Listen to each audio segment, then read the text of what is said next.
Nevers, ville tranquille de Bourgogne, loin du tumulte pyrénéen de Lourdes, incarne l'autre France de Bernadette. Entre foi silencieuse et religion presque domestiquée. C'est ici, dans le silence des cloîtres et des infirmeries, que Bernadette Soubirous, la voyante de la grotte de Massabielle, passe les 13 dernières années de sa vie. Venue dans cette ville en 1866 pour rejoindre les Sœurs de la Charité de Nevers, elle y meurt en 1879, loin du tumulte médiatique et spirituel qu'elle avait involontairement déclenché. Mais Nevers ne fut pas un simple exil. C'est ici que se joue une autre histoire de France, celle qui ne se raconte pas dans les manuels, mais dans les marges. L'histoire de la foi républicaine, tolérée mais discrète, apprivoisée par les institutions. Là où Lourdes raconte la rupture, le surgissement du divin dans un monde rationaliste, Nevers dit la digestion du miracle, son encadrement, son silence imposé. Que nous révèle cette trajectoire de la petite Bernadette sur la manière dont la France moderne a négocié sa relation aux religieux? Comment Nevers devient-elle le laboratoire d'une religion devenue service, dépouillée de ses éclats mais toujours vivante? Et en quoi cette histoire nous parle-t-elle de la République elle-même? Lorsque Bernadette arrive à Nevers en 1866, elle n'est déjà plus simplement une jeune bergère des Pyrénées. Elle est devenue, malgré elle, un phénomène religieux et politique. L'Église la surveille, l'État la tolère, les foules l'idéalisent. Elle, pourtant, ne cherche ni rôle public ni reconnaissance. Ce qu'elle veut, dit-elle, c'est se cacher. Mais ce retrait n'est pas entièrement volontaire. Derrière la vocation se profile une stratégie institutionnelle, faire disparaître la voyante pour que subsiste le sanctuaire. Bernadette devient une sainte de placard, une mystique domestique. Les supérieurs de Nevers reçoivent des consignes précises. Ne pas exploiter sa notoriété, décourager les curieux, faire d'elle une religieuse ordinaire. À Nevers, on enseigne à Bernadette l'art de se taire. Elle ne doit plus parler des apparitions qu'à des enquêteurs dûment mandatés.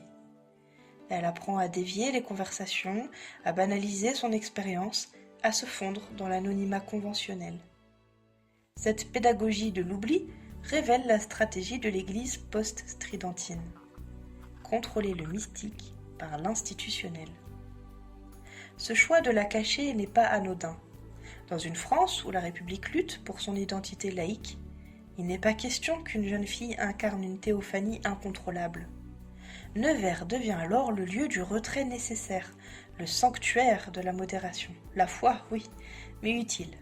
La religion, oui, mais encadrée. Nevers, au XIXe siècle, c'est aussi une ville religieuse, mais sans excès. C'est le berceau des Sœurs de la Charité, ces femmes d'action non de controverse. Le modèle religieux qui s'y impose est celui d'une foi socialement efficace. Enseignée, soignée, apaisée. Là où Lourdes provoque, guérit et remue, Nevers normalise. Bernadette ne parle plus des apparitions. Elle ne commente pas les guérisons, elle devient une sœur comme les autres, ou presque. À travers elle, la foi spectaculaire devient foi gestionnaire. Cette évolution est à l'image de la République en formation. Méfiante envers le cléricalisme, elle accepte les congrégations féminines tant qu'elles ne s'opposent pas frontalement à l'ordre laïque. Nevers préfigure les accommodements à venir. L'État tolère la religion si elle se cantonne aux œuvres sociales. Bernadette à Nevers devient aussi le visage d'une foi qui ne dérange plus. Une sainte pré-républicaine compatible avec l'idée de service public catholique. Elle incarne cette région civile dont rêvaient les penseurs du XVIIIe siècle. Moralisatrice sans être conquérante, charitable sans être prosélyte.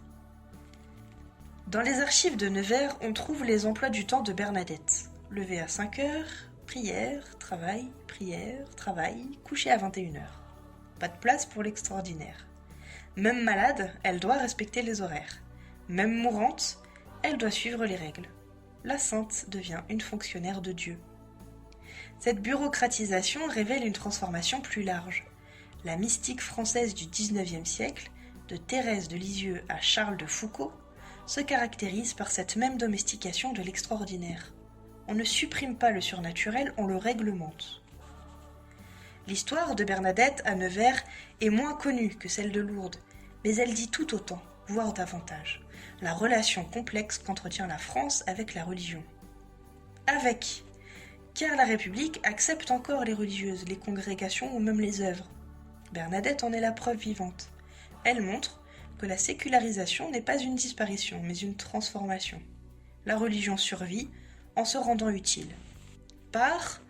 Car c'est aussi grâce à l'héritage chrétien, à ces figures humbles et exemplaires, que la société apprend à vivre la compassion, le soin et la mémoire. Bernadette devient une éducatrice de la République, une sainte laïque qui forme les âmes sans parler de Dieu. Et car Nevers est aussi une mise à l'écart, une domestication du miracle, un enfermement de la grâce dans un cloître. Bernadette paye le prix de sa respectabilité. Elle survit en se taisant. Bernadette devient, à son insu, une figure de compromis. Elle n'est plus la pauvre voyante inspirée de Lourdes, mais l'ouvrière de Dieu tolérée par l'État. Sa sainteté est désactivée, son mystère est encadré. Elle est la France croyante, non militante, la religion acceptable tant qu'elle reste muette. Cette trajectoire annonce l'avenir. La République ne supprimera pas le religieux, elle l'intégrera. Les congrégations deviendront services sociaux, les saints deviendront modèles civiques, la charité chrétienne deviendra solidarité nationale. Paradoxalement, Nevers invente une modernité religieuse, celle de la foi sans éclat, de la sainteté sans miracle, ou de la religion sans institution. Bernadette, apprenant à se taire, enseigne à la France comment croire sans déranger.